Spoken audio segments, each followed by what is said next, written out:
Hello friends, this is Anand Mohan और आज मैं आप लोगों को एक बहुत ही सिंपल और इंटरेस्टिंग साइंस टॉय बनाने सिखाऊंगा। इस साइंस टॉय का नाम है स्मोक रिंग मेकर। तो चलिए जानते हैं इस साइंस टॉय को कैसे बनाना है। फ्रेंड्स, सबसे पहले एक छोटे से बॉटल को हम लोग इस तरीके से कट कर लेंगे। ठीक है, इसको कट करने के बाद बस एक बैलून को हम लोग इस कटे हुए बॉटल के ऊपर फिट कर लेना है।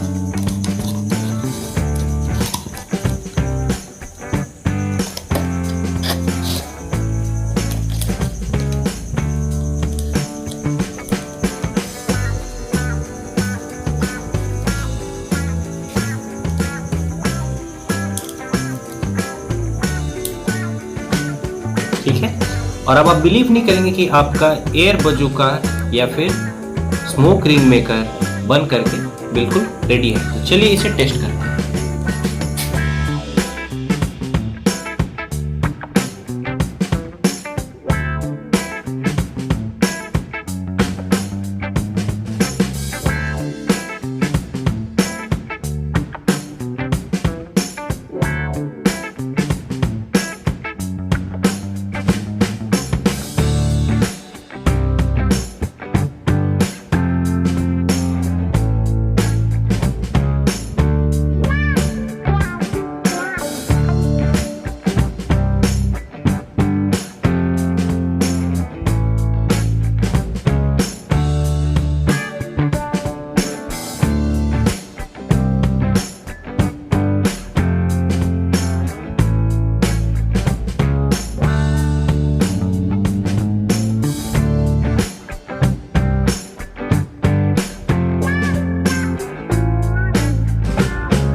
If you like this video, please share it with your friends.